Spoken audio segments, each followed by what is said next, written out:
Vamos lá para mais uma revisão da nossa. Opa, eu comecei na página errada, mas tudo bem, era a página só inicial.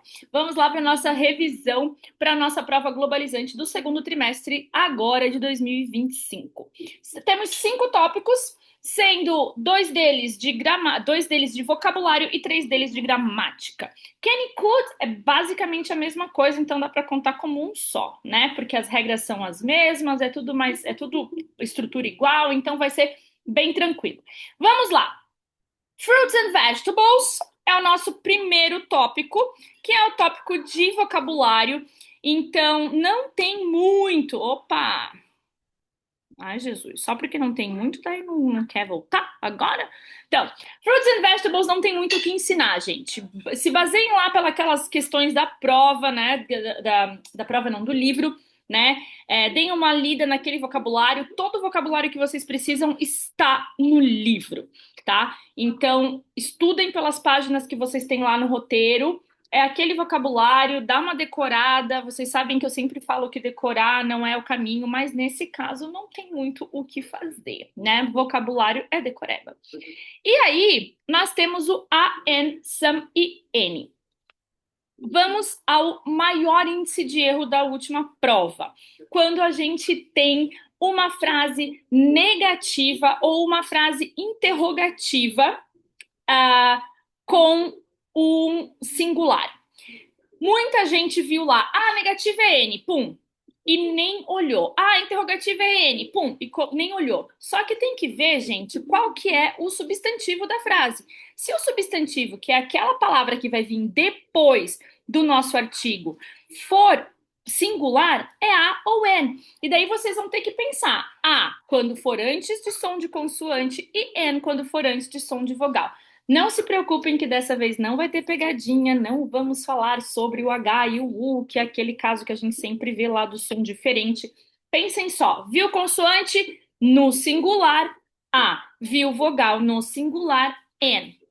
O some e o N vai ser usado sempre antes de plural ou de coisas que não são contáveis. Por exemplo, sugar, water, que é aquela que a gente entra, né? Nos líquidos, pastosos, grãos ou pó, certo? Então, viu lá uma palavra no plural, ou viu lá uma palavra que é de alguma coisa, de um substantivo que é não contável, beleza, já sabe que é some ou N, certo?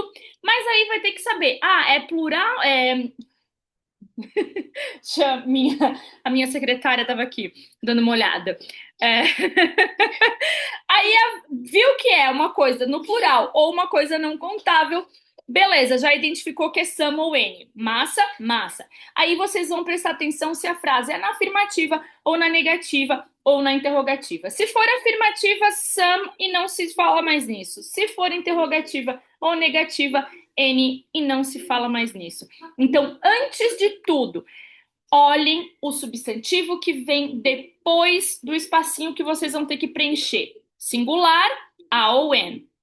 Plural, some ou N. Não contável, tá no singular, mas é não contável, some ou N também. Aí vocês vão ter que ver afirmativa ou negativa, interrogativa depois, para vocês poderem classificar qual é o melhor para utilizar naquela frase. Beleza? Estudem pela prova.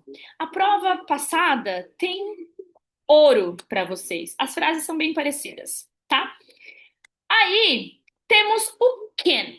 O can, assim como o could, é um modal verb.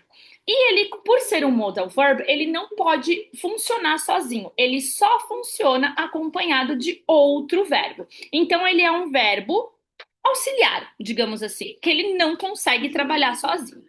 Aí vocês vão pensar, o can a gente vai poder usar para possibilidade, habilidade e permissão no presente. Teacher, por que que você está enfatizando que é in the present, no presente? Porque quando a gente usa o could, a gente está falando de passado. Então, por exemplo, eu posso falar, opa, erramos, aqui, ó, aqui eu tenho uma coisinha errada. Então, you can play basketball in the past. Não, né, Muriel? É que a pessoa copiou o slide do could. Ai, e esqueceu de tirar o in the past. Mas é bom que agora vocês já sabem, né? Eu só queria saber se vocês estavam ligados. Aquela velha coisa de quem erra, né? Falar que eu queria saber se vocês estavam ligados, mas não, gente, eu errei mesmo, então vamos lá. Então temos lá, o can, ele vai ser usado no presente. Opa, voltou. Então eu vou estar lá, you can play basketball. Você pode, você tem a possibilidade, você tem a habilidade, você tem a permissão de jogar basquete. E essa é aquela frase que eu usei dentro de todas as salas para dizer que dependendo da situação, ela pode ser uma possibilidade, uma habilidade ou uma permissão. Mas tem frases que não. Tem frases que, independente da situação, por exemplo, se eu falo Can I go to the toilet? Eu estou pedindo permissão, certo? Então, nessa situação, o you can play basketball, dependendo do contexto, ele pode ser uma possibilidade, uma habilidade ou uma permissão, right? Sempre no presente. O que vocês precisam pensar? Sujeito, can, o verbo e o complemento. Na negativa, ao invés de ter o can, vocês vão colocar o can't ou o cannot. Esse cannot pode ser junto ou pode ser separado. Tudo tá certo. Cannot separado, cannot junto ou can't. Tudo igual, tudo vale. E na interrogativa a gente joga o can lá pra frente e coloca subject, verb e complement. Can you play basketball? E tá pronto. Aí, gente, eu vou pular o words with more than one meaning e vou pro could. Porque o could, ele é amiguinho do can. Só que a diferença é que eu tô falando de alguma coisa, de uma possibilidade, de uma habilidade ou de uma permissão no passado, certo? Então eu vou ter lá, you could play basketball in the past. You couldn't play basketball in the past. Or could you play basketball in the past? Então, sempre que vocês estiverem na prova para colocar.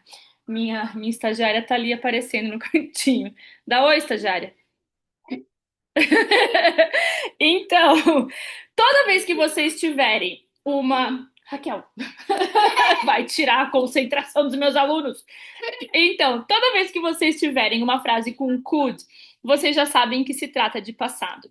Toda vez que vocês tiverem que completar com can ou com could, vocês têm que prestar atenção se o contexto está falando de uma coisa do passado ou do presente. E aí vocês podem definir qual deles é melhor. Na prova vai ter uma questão que vocês vão ter que colocar can ou can't. Vocês vão ter que definir se é afirmativo ou negativo naquela situação. Então precisa olhar o contexto da frase. Por exemplo, se eu falar you, parará, go to the toilet now. We are starting the test. Então, eu vou falar o quê? Se você pode ir no banheiro agora ou você não pode ir no banheiro agora porque a gente está começando a prova. Se a gente está começando a prova, então não pode, certo? Então pensem sempre no contexto, que aí não tem erro. E aí voltamos para o Words with More Than One Meaning, que a gente tem 4 palavrinhas que são mais essenciais para essa prova, que é o season, fly, fan e point. Season, eu posso colocar, lembra da season das temporadas, das séries, né? Quando a gente vai colocar lá na Netflix, season 1, season 2, season 3 e assim por diante. Então lembra de temporada, que também lembra das estações do ano, que é uma parte do ano, certo? Ou season também pode ser temperar a comida. Pode ser season só com sal, com pimenta, com páprica, com qualquer tipo de tempero, certo? Aí temos o fly. Fly pode ser voar de um avião, de um bicho qualquer, ou pode ser fly de mosca, right? Fan, lembra do fan, que pode ser o ventilador, também pode ser o fan o like, tá? Também pode ser chamado de fan. Ou um fã, né? Fã de uma banda, fã de um cantor, de uma cantora, enfim. E o point, finalmente, temos o point, que pode ser a ponta, né? Ponta de uma caneta, ponta de um lápis, ponta de um espeto, ponta de alguma coisa. Ou a gente pode falar de apontar. Point to a person, point to a place, certo?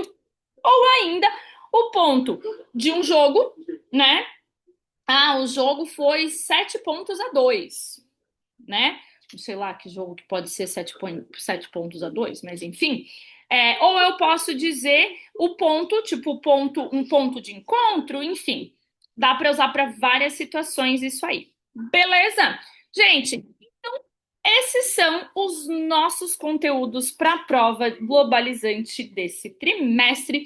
Espero que vocês tenham entendido. Caso estejam vendo esse vídeo antes da nossa aula de quinta-feira, anotem as dúvidas para que a gente possa tirar as dúvidas na quinta-feira na aula. Caso vocês estejam vendo depois da nossa aula de quinta-feira, ainda estou disponível para vocês até às 5h50 pelo Teams, ok?